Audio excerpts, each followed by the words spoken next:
देखो, इकाई के n मूलों का समुच्चय एक साइक्लिक ग्रुप होता है, ये प्रूव करते हैं।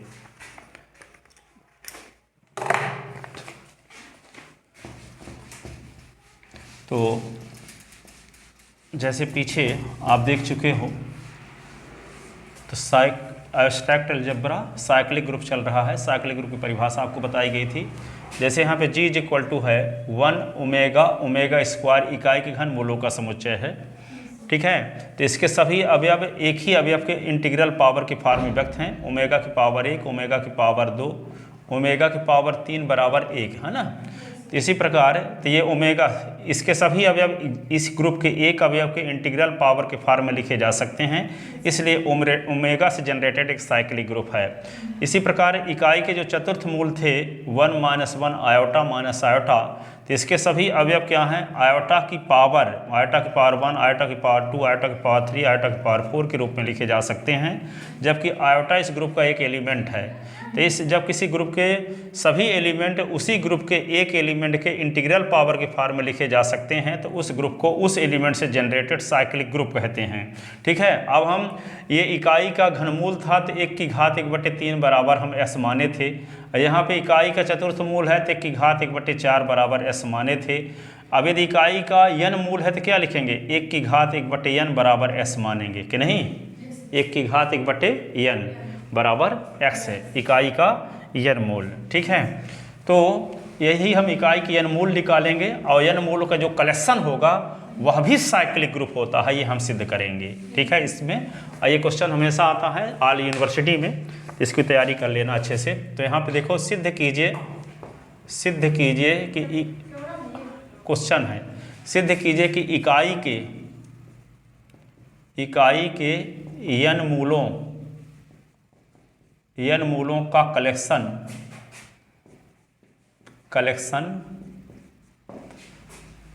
एक फाइनाइट साइक्लिक ग्रुप होता है। साइक्लिक ग्रुप होता है।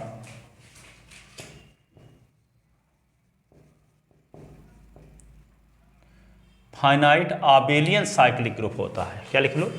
फाइनाइट आबेलियन साइक्लिक ग्रुप होता है।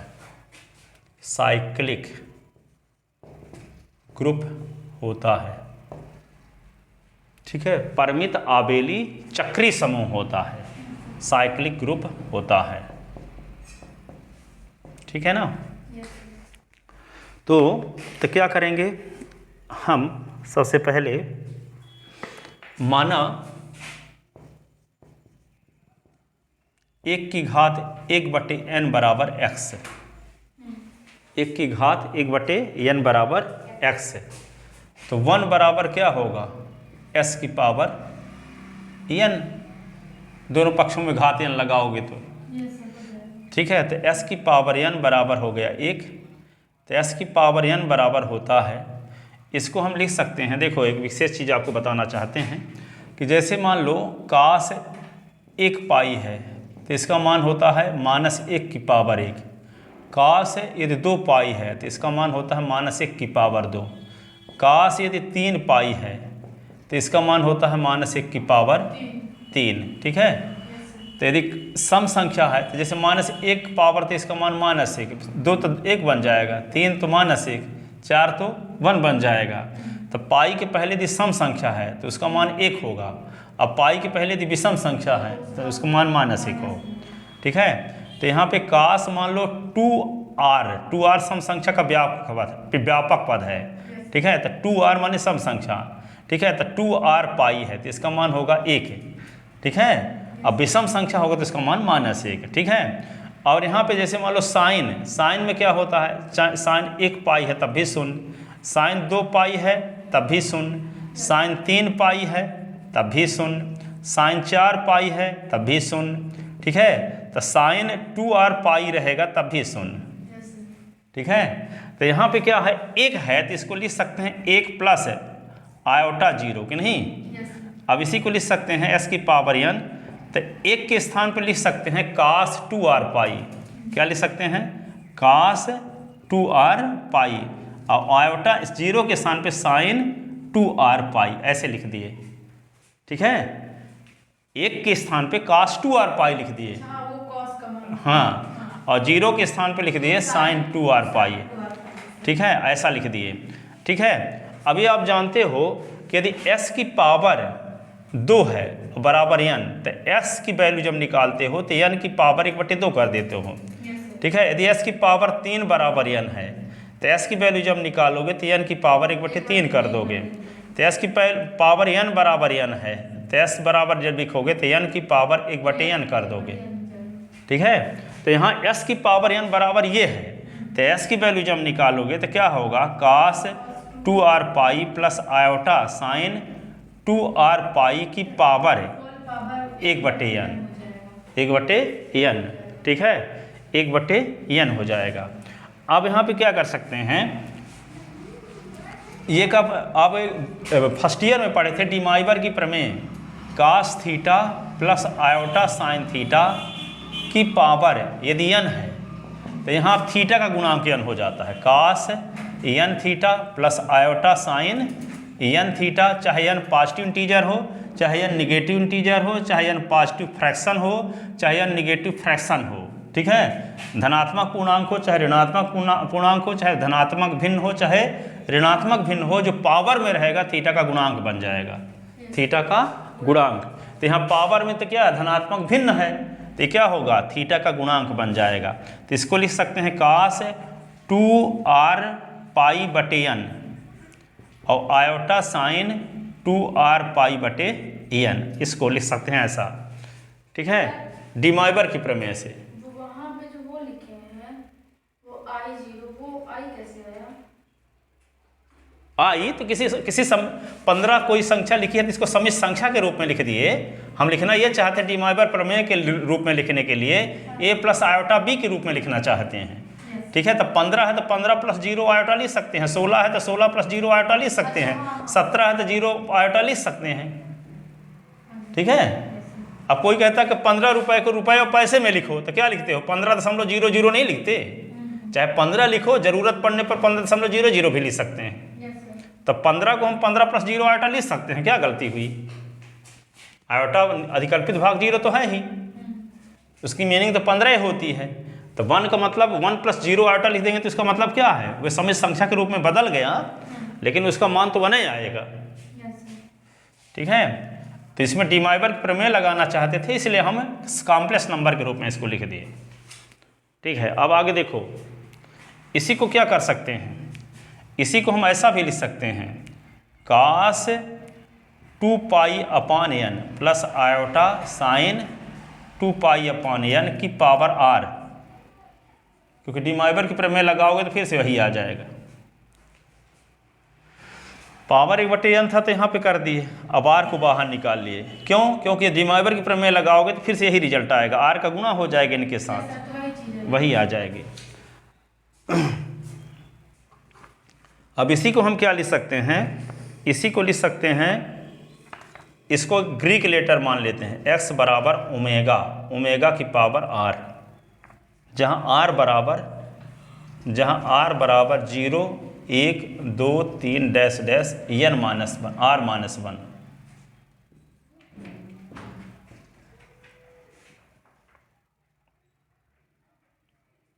n माइनस 1 लिखना होगा, n मूल है, n माइनस 1 तो लिखे ना,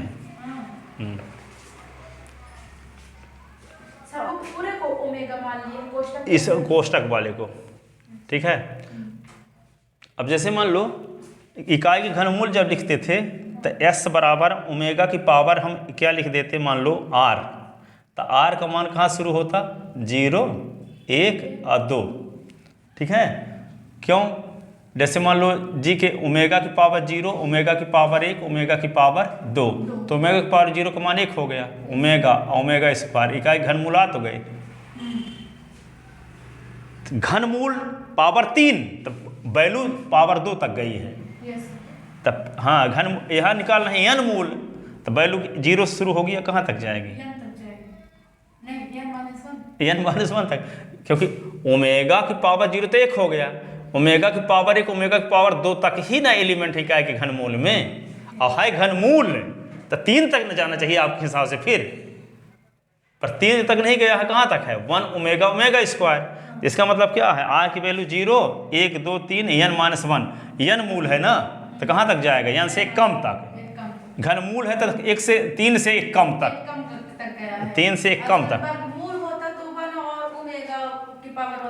हाँ हाँ ठीक है, तो लिखो तो एस की इक्वल टू ओमेगा की पावर आर, जहाँ आर का मान 0 1 2 n माइनस 1 रखेंगे तो इतने n मूल आ जाएंगे, और उनका एक सेट बनाएं, तो वह सेट एक आबेली ग्रुप होगा, और साथ ही उस ग्रुप के सभी एलिमेंट उसी ग्रुप के एक एलिमेंट के इंटीग्रल पावर के फॉर्म में लिखे जा सकेंगे। ठीक है, तो ये ओमेगा की पावर आर लिख लिए इसको। ठीक है, इसी को अब एक इस सेट को बनाते हैं हम, उस सेट को सिद्ध करेंगे कि वो साइक्लिक ग्रुप है। तो मानते हैं, अब माना G बराबर G इज इक्वल टू लिखते हैं ओमेगा की पावर 0, ओमेगा की पावर 1, ओमेगा की पावर 2, ओमेगा की पावर 3, कहाँ तक जाएंगे, ओमेगा की पावर n माइनस 1, ओमेगा की पावर n माइनस 1। ठीक है, अब G बराबर इसी को क्या कह सकते हैं, ओमेगा की पावर 0 को 1 omega omega square omega cube dash dash omega की पावर n माइनस 1। ये क्या हुआ, इकाई के n मूलों का समुच्चय हुआ। ठीक है, इकाई के n मूलों का समुच्चय। अब इसको हम सिद्ध करना चाहते हैं कि यह एक परिमित आबेली साइक्लिक ग्रुप है, परिमित आबेली साइक्लिक ग्रुप। ठीक है, यहाँ पे देखो, जैसे यहाँ पे ओमेगा की पावर n माइनस 1 है, और ओमेगा की पावर जब n कर देते हैं तब फिर से यही आइडेंटिटी एलिमेंट आ जाता है। जैसे यहाँ पे ओमेगा की पावर 0 का मान 1 हुआ, लेकिन ओमेगा की पावर घनमूल है तो 3 करते थे कि नहीं आता। ठीक है, तो वहाँ ओमेगा की पावर 3 का मान 1 आता है, यहाँ ओमेगा की पावर n का मान 1 आएगा, ओमेगा की पावर n का मान क्या आएगा, 1 आएगा। तो यहाँ जहाँ ओमेगा की पावर n बराबर 1, ओमेगा की पावर n बराबर 1, तो ओमेगा की पावर 0 का मान भी 1 आता है, इसलिए दोबारा हम यहाँ नहीं लिखते, n माइनस 1 तक लिखते हैं, क्योंकि 1 तो लिख चुके हैं। तो एक किसी समुच्चय में एक ही अवयव 2 बार नहीं लिखा जाता। यदि हम ओमेगा की पावर n लिख देंगे तो ओमेगा की पावर 0 के बराबर उसका मान है। ठीक है, तो एक ही अवयव समुच्चय के अंदर 2 बार आ जाएगा, इसलिए यहाँ n माइनस 1 तक लिखेंगे। ठीक है, जैसे यहाँ पे ओमेगा की पावर 0 करने से ये तक थोड़ी लिखते हैं इकाई घनमूलों में, 1 ओमेगा ओमेगा स्क्वायर तो लिख देते हैं, ओमेगा क्यूब तो नहीं लिखते ना, क्योंकि ओमेगा क्यूब लिख भी देंगे तो 1 आ जाएगा, क्योंकि इसका मान 1 होता है, इसका मतलब ओमेगा क्यूब लिखा जा चुका। ठीक है, तो ये हुआ इकाई के घनमूलों का समुच्चय। तो इसको हम सिद्ध करना चाहते हैं, क्या सिद्ध करना चाहते हैं कि ये गुणन संक्रिया के सापेक्ष एक आबेली ग्रुप है, और साथ ही इस ग्रुप के सभी एलिमेंट इस ग्रुप के एक एलिमेंट के इंटीग्रल पावर के फॉर्म में व्यक्त हैं। तो देख ही रहे हैं कि एक ही अवयव के इंटीग्रल पावर के फॉर्म में व्यक्त हैं। यहाँ 1 के स्थान पे ओमेगा की पावर n लिख देंगे तो सारे अवयव व्यक्त हो गए ओमेगा के इंटीग्रल पावर के फॉर्म में। तो देखने से स्पष्ट है कि ये ओमेगा से जनरेटेड साइक्लिक ग्रुप है, लेकिन आपको ये दिखाना पड़ेगा कि ये परिमित आबेली ग्रुप है, अर्थात इसमें पांचों प्रॉपर्टी होल्ड हो रही है, G1 G2 G3 G4 और G5। ठीक है, आबेली ग्रुप होता है ना, क्या G4 आबेली के लिए क्रम विनिमय नियम भी दिखाना पड़ता है आबेली ग्रुप के लिए। अब हम दिखाएंगे कि अब हम दिखाएंगे कि G मल्टीप्लिकेशन बाइनरी ऑपरेशन के रिस्पेक्ट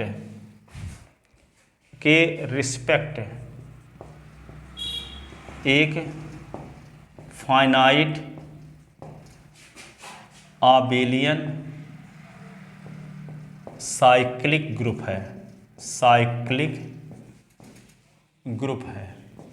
इसके लिए हमें दिखाना होगा, इसके लिए हमें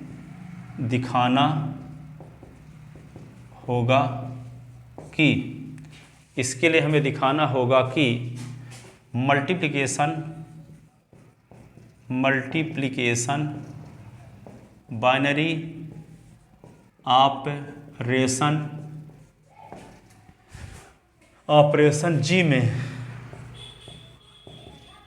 फॉलोइंग प्रॉपर्टीज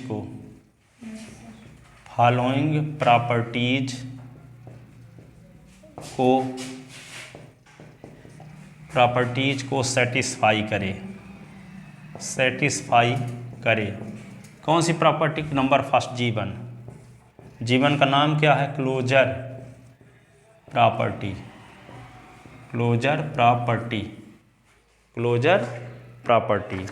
क्लोजर प्रॉपर्टी के लिए हम जी के दो एलिमेंट लेंगे तो दोनों का मल्टीप्लिकेशन जी को बिलोंग करेगा, ये दिखाएंगे। ठीक है, तो लेट ओमेगा की पावर आर ओमेगा की पावर एस बिलोंग इन जी, जहाँ क्या है ओमेगा की पावर आर का मान 0 is less than r comma s is less than r equal n-1, जबकि आर और एस 0 n-1 के बीच के कोई पूर्णांक हैं, क्योंकि एलिमेंट कहाँ है? ओमेगा की पावर 0 शुरू होता है n-1 तक आता है, तो जो आर और एस लिए हैं इनके बीचों बीच के कोई एलिमेंट है जो डैश डैश लगा है रास्ते में, ये ओमेगा की पावर आर भी रहा होगा, ओमेगा की पावर एस, लेकिन उनका मान क्या है? 0 और n-1 के बीचों बीच होगा कहीं ना कहीं, यही लिखा गया है। ठीक है, अब तो ओमेगा की पावर आर गुणे ओमेगा की पावर एस करोगे तो ओमेगा की पावर क्या आएगा? R plus s. अब जैसे मान लो ओमेगा की पावर हम लेते हैं 1, ओमेगा की पावर लेते हैं 2, तो ओमेगा की पावर आ गया 1 धन 2, तो ओमेगा की पावर 3, तो इसका मान तो 1 आएगा जो कि ओमेगा की पावर 0 के बराबर है। ठीक है, या कि हम ऐसे ले लेते हैं जी इज इक्वल टू समझने के लिए थोड़ा सा, आयोटा की पावर 1, आयोटा की पावर 2, आयोटा की पावर 3, आयोटा की पावर 4। अब मान लो आयोटा की पावर 2 लिए, आयोटा की पावर 1 लिए, एक तो ये स्थिति हो सकती है। एक आयोटा की पावर मान लो 2 लिए, आयोटा की पावर 3, तो इसमें देखते क्या है कि 1 और 2 को जोड़ोगे तो 3 आएगा। ठीक है, लेकिन इसमें जोड़ोगे तो 2 और 3 को जोड़ो तो 5 आ गया, जो कि 4 से अधिक है। 5 जो है किससे अधिक है? 4 से अधिक है। ठीक है, इसमें 4 से कम है मानना है, 1 और 2 जोड़ते 3 आया तो 4 से कम है। ठीक है, तो कम वाला जब आ गए तो इसका मतलब तो जी का एलिमेंट है, लेकिन अधिक आ गए तो क्या करोगे? अधिक जब आ गए तो 5 को किससे डिवाइड करोगे? 4 से, विभाजन कलन विधि लगाओगे, तो 4 एक कम 4, तो शेष 1 आ गया। तो यहाँ पे क्या लिखेंगे? 5 बराबर लिख देंगे 1 गुणे 4 प्लस 1। ठीक है, तो यहाँ पे ये आयोटा की पावर 5 को लिख सकते हो आयोटा की पावर 1 गुणे 4 और प्लस 1, तो इसको लिख सकते हो आयोटा की पावर 1 गुणे 4 भी और आयोटा की पावर 1 है, तो आयोटा की पावर 4 की पावर 1 इंटू आयोटा की पावर 4 का मान तो 1 होता है, तो आयोटा की पावर 1, तो आयोटा की पावर 5 आयोटा की पावर 1 के रूप में बदल गया, जो कि 1 क्या है? 4 से छोटा मान है, 4 से छोटा मान है। तो कहने का मतलब ये हुआ कि आर और एस को जोड़ने से 2 स्थिति आ सकती है कि उसका मान क्या हो? n से छोटा हो और या n से बड़ा हो। तो जो n से छोटा होगा तो निश्चित रूप से जी का एलिमेंट है, और यदि बड़ा हो गया तो n का भाग दे देंगे तो छोटे मान के रूप में बदल जाएगा, तब भी किसका एलिमेंट होगा? जी का ही एलिमेंट होगा, क्योंकि सर उससे कम रहेगा तो उसी में नया आ जाएगा, कम रहेगा तो उसी का आएगा, अधिक रहेगा तो हम डिवाइड कर देंगे तो वह शेषफल के रूप में बदल जाएगा, तो शेषफल जिसका भाग देते हैं उससे छोटे मान रहता है। ठीक है, विभाजन कलन विधि लगा देंगे। तो बात समझ में आई कि नहीं आई? तो जो चीज़ हम एग्जाम्पल की मदद से हम समझा दिए उसी चीज़ को हम मानक रूप में यहाँ करेंगे कि r प्लस एस का मान ये तो n से बड़ा छोटा होगा, और जब n से छोटा होगा तो निश्चित रूप से जी का एलिमेंट है, और जब मान लो r प्लस एस का मान क्या है? n-1 अथवा n से बड़ा हो गया, तो जब n से बड़ा हो गया तो n का भाग दे देंगे, तो n का भाग देंगे तो जो शेषफल आएगा, तो जिस संख्या का हम भाग देते हैं तो शेषफल उससे कम ही आता है। मान लो 5 का भाग देंगे किसी संख्या में तो शेषफल 5 से कम आएगा, 4 तक आएगा, लेकिन 5 से बड़ा किसी हालत में नहीं आएगा। क्या आएगा? नहीं आएगा ना, तो छोटा मान के रूप में बदल जाएगा अभी।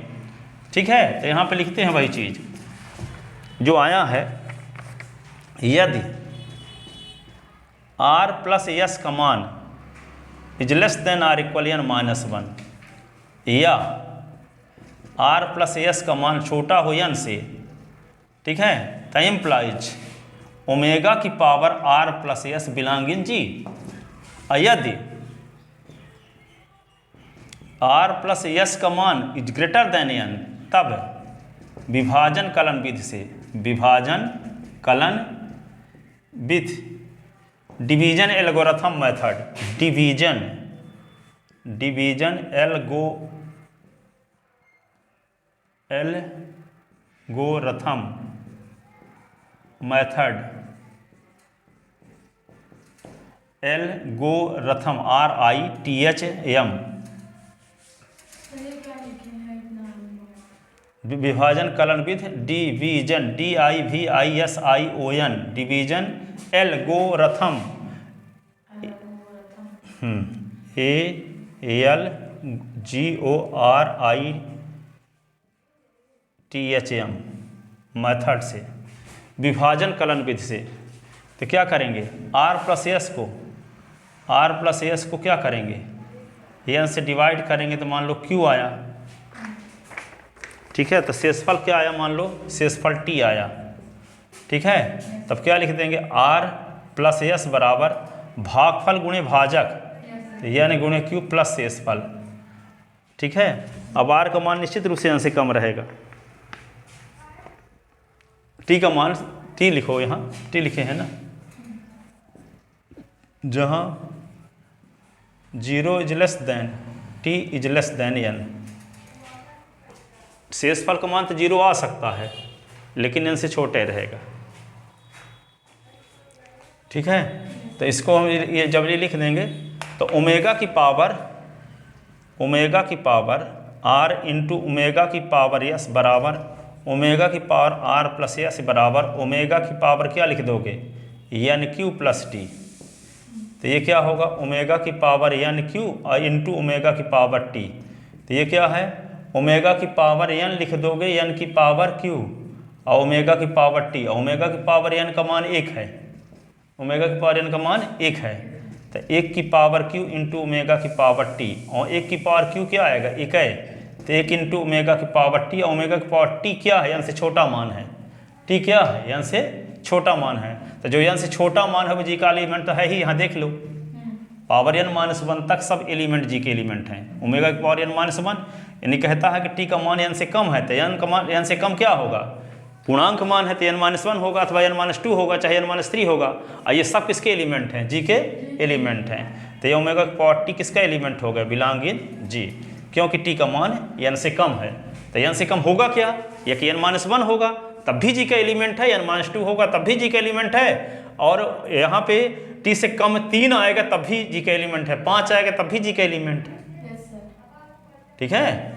तो बिलोंग इन जी, तो इसका मतलब R प्लस एस की वैल्यू 1 से कम है तब भी वे जी को बिलोंग करता है, R प्लस एस की वैल्यू n से बड़ा है तब भी जी को बिलोंग करता है। इसका मतलब जी के कोई भी दो एलिमेंट लेंगे तो दोनों का गुणा करने से जो रिजल्ट आ रहा है वो जी को बिलोंग कर रहा है। समझ में नहीं आई बात, ठीक है। इसका मतलब गुणन संक्रिया मल्टीप्लिकेशन बाइनरी ऑपरेशन जी में कौन सी प्रॉपर्टी को होल्ड करती हैं, हाँ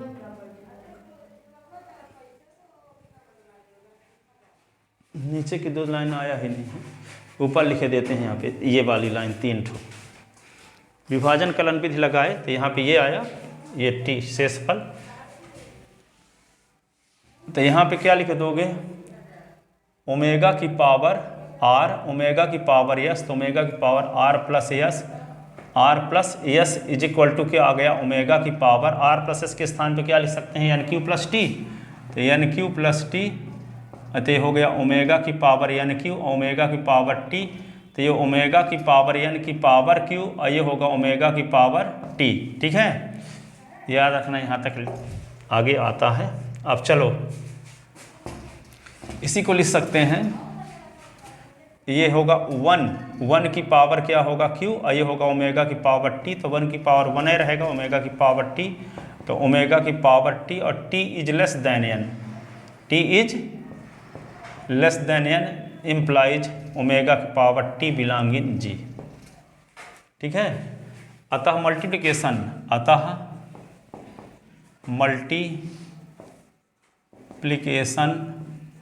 बाइनरी ऑपरेशन जी में क्लोजर प्रॉपर्टी को होल्ड करती है, होल्ड करती है। अब क्या देखेंगे, एसोसिएटिव लॉ। क्या देखेंगे, एसोसिएटिव लॉ, G2 प्रॉपर्टी ना, एसोसिएटिव लॉ। एसोसिएटिव लॉ के लिए क्या देखें, फॉर ऑल ओमेगा की पावर एस, ओमेगा की पावर एस, ओमेगा की power t belong in G, we सी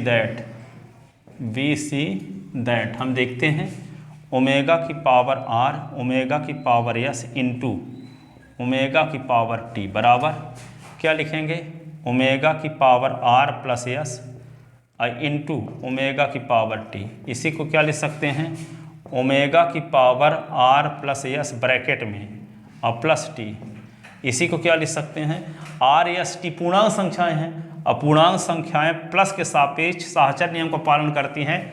आप 6वीं क्लास में पढ़ चुके हो, तो इसको क्या लिख देंगे, r plus s plus t है तो लिख देंगे r plus s plus t, r plus omega की पावर क्या लिख देंगे, r plus s plus t, ऐसे लिख देंगे।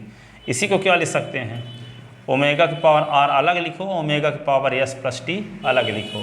इसी को क्या लिख सकते हैं, ओमेगा की पावर अलग लिखो और फिर क्या होगा, ब्रैकेट के अंदर लिख दो ओमेगा की पावर एस, ओमेगा की पावर टी। तो देखो पहले ये दोनों ब्रैकेट में थे, अब लास्ट वाले दोनों ब्रैकेट में हो गए। इसका मतलब साहचर्य नियम का पालन होने लगा। अतः जी में G2 प्रॉपर्टी भी सेटिस्फाई है। अतः जी में G2 प्रॉपर्टी भी सेटिस्फाई होती है, ठीक है। अब दूसरा क्या है, existence of identity element.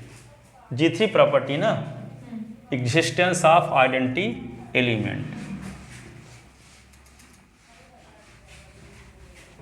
G3 existence of identity element, तत्समक अवयव का अस्तित्व, यही ना हिंदी होता है, तत्समक अवयव का अस्तित्व, ठीक है। तो क्लियरली स्पष्ट है, ओमेगा की पावर 0 जिसको 1 कहते हैं, जी का आइडेंटिटी एलिमेंट है, जी का आइडेंटिटी एलिमेंट है, ठीक है। ओमेगा की पावर 0 बराबर 1 जी का आइडेंटिटी एलिमेंट है, ठीक है। क्योंकि फॉर ऑल ओमेगा की power r belong in G, we see that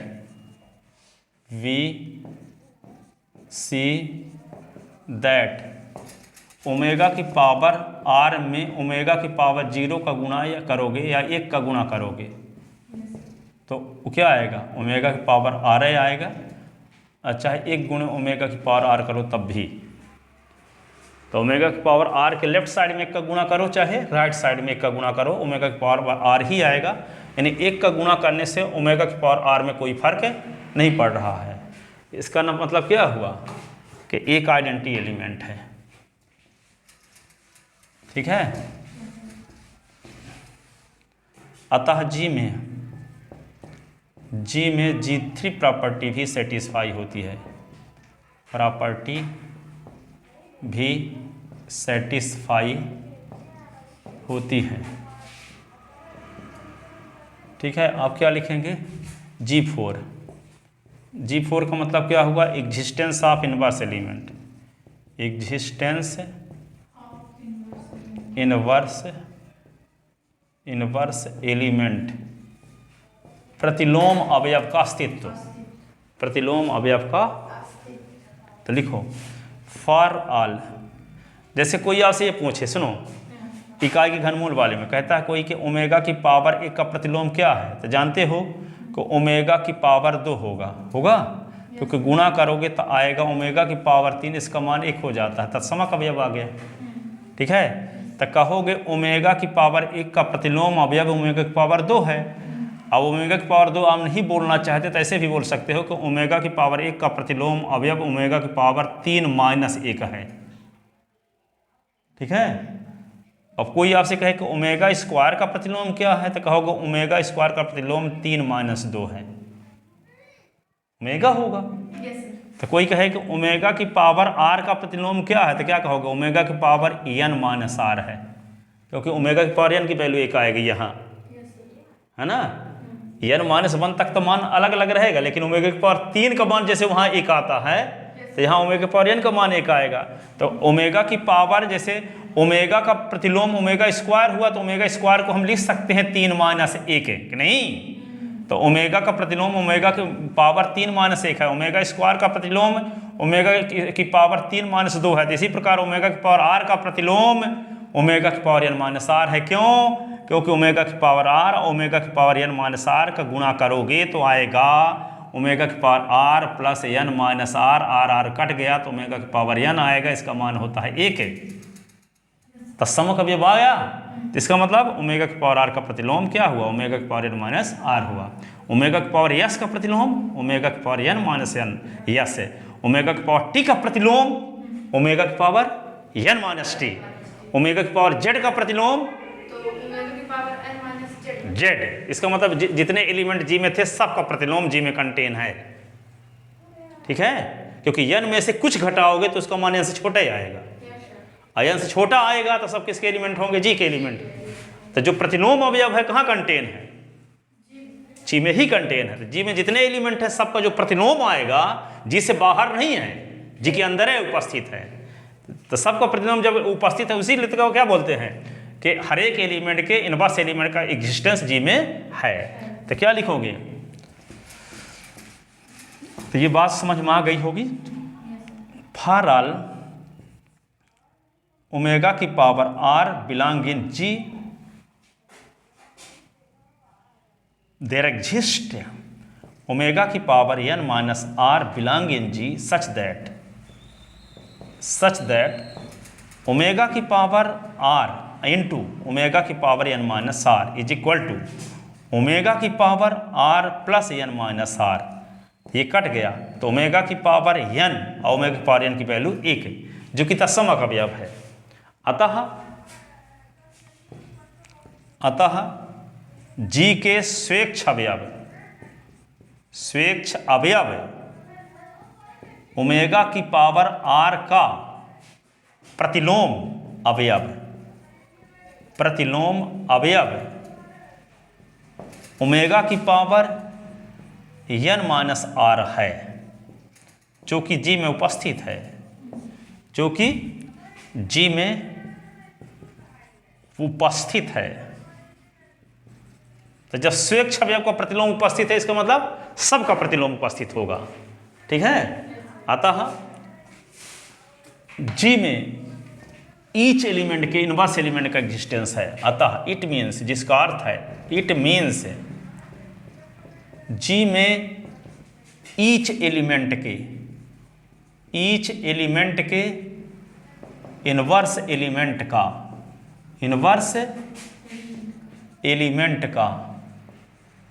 existence है।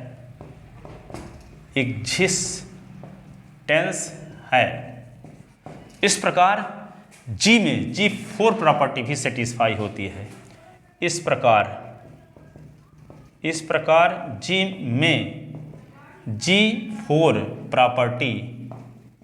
प्रॉपर्टी भी क्या होती है, सेटिस्फाई होती है, संतुष्ट होती है, ठीक है। अब आता क्या है G5। तो G5 में क्या लिखेंगे, कॉम्यूटेटिव लॉ।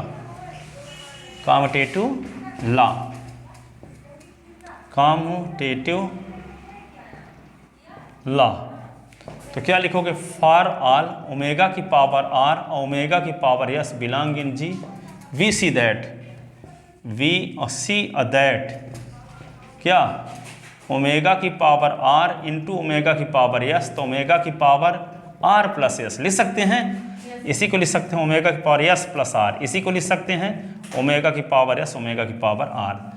इस प्रकार क्रम विनिमय नियम का पालन भी हो गया, क्योंकि आर और एस क्या हैं, पूर्णांक संख्याएं। अपूर्णांक संख्याएं प्लस संक्रिया के सापेक्ष क्रम विनिमय नियम का पालन करती हैं। तीसरे चौथी क्लास में पढ़ चुके हो। तो यहाँ आर प्लस एस के स्थान पे एस प्लस आर लिख सकते हैं, तो ओमेगा की पावर एस इंटू ओमेगा की पावर आर। अतः जी में G5 प्रॉपर्टी भी होल्ड होती है, G5 प्रॉपर्टी भी होल्ड होती है, होल्ड होती है, ठीक है। अतः जी मल्टीप्लिकेशन बाइनरी ऑपरेशन के रिस्पेक्ट, अतः जी मल्टीप्लिकेशन बाइनरी ऑपरेशन के रिस्पेक्ट क्या है, एक आबेलियन ग्रुप है, एक फाइनाइट आबेलियन ग्रुप है, फाइनाइट आबेलियन ग्रुप है। किंतु जी के सभी एलिमेंट, किंतु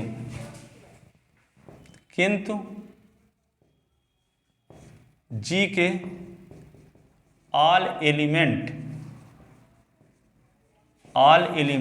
ओमेगा के इंटीग्रल पावर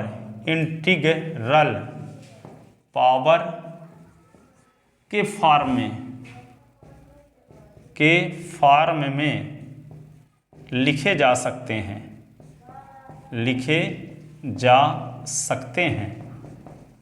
अतः जी ओमेगा से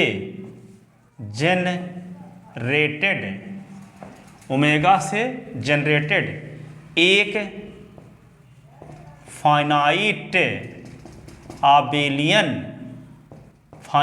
आबेलियन साइक्लिक ग्रुप है। अतः जी ओमेगा से जनरेटेड फाइनाइट आबेलियन साइक्लिक ग्रुप है, फाइनाइट आबेलियन साइक्लिक ग्रुप है, ठीक है ना। तो अगले संडे से टेस्ट देने जरूर आना, नहीं तो आपको जानते हो लास्ट तक में कैसा लगेगा, जी एक ग्रुप है या इसका सब ग्रुप है, यही भर बनेगा, वो सब भूल जाएगा, ठीक है। सब एक जैसे थ्योरम लगेंगी। आने वाली बात नहीं है, घर में सबसे बड़े कर जाते हैं, उस दिन काम बहुत ज्यादा हो जाते हैं, मम्मी बोलते हैं कि एक दिन छुट्टी निकलवा सकती हूँ।